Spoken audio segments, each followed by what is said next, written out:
3 kids. One of them is in junior high now. And so I'm a college teacher, right? So I instruct kids in college, and my wife is a college pastor.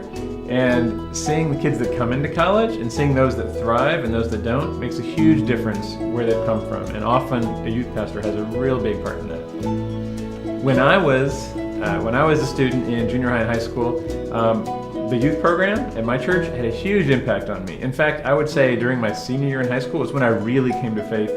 And that had huge momentum that last year of high school and then going into college, that had that not occurred, I don't think college would have been at all the same, and I think I'd be a very different person than I am now. When I was in high school and I was in middle school, my youth pastor helped direct me in the way that I went with my life, not just in what I did at school, but even what I did in college.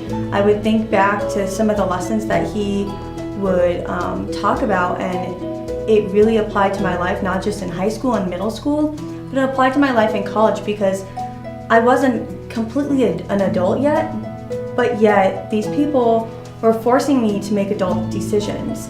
And going back to some of those lessons and being able to put Christ in the center of my life and make those decisions on top of what the lessons that he had taught me, it made my direction in life become so clear that I think that if the kids had that in their lives, it'd be so much better for them, not just right now in this day of age when they're 13 years old, but when they're 20 or even I'm almost 30, so, and I'm still looking back at some of those and thinking of what he told me at that one point in time.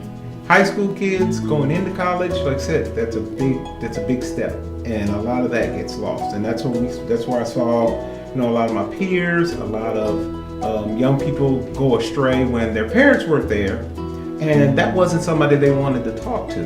But if their youth pastor was there, and they could go back and say, hey, it's going okay, or this is how it's going, they find, it's like anything. You're around the person long enough, eventually, even though they're talking to you, you stop hearing some of the stuff that they say. But if somebody else says the exact same thing, all of a sudden you're paying attention to it. I would love for our kids to be walking close with the Lord, and would like to say that First Press was a large part of that, and I think it's critical. We want them to feel like this is a normal part of their lives, and that this is how their life is supposed to play out in the church. And if we can get them to see that, if we can get them to acknowledge that this is a part of their life and this helps them shape their decisions, then that's what you want, and that's what you want a youth pastor for. If you have someone who's part-time, we've had that before. We've had people who work 10 to 20 hours. We had someone who's working 15 hours. The enormity of the task that is set before them demands something greater than 10 or 15 hours. I hope that they will develop that personal relationship with Christ, and there will be such a hunger in them that they will pursue the Word of God on a daily basis. They'll be in continual communion with Him, praying throughout the day. The hope is that we do get a great person, and I think the need is now, and it's almost, we needed them 3 or 4 years ago, right. But in the same token, it has been it's been good, but it could be great.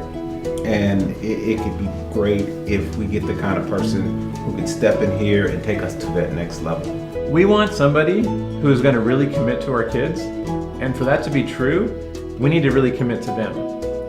If we want to get somebody who's really good, we need to say, we really want you, we really need you, and we really value you and what you're doing here.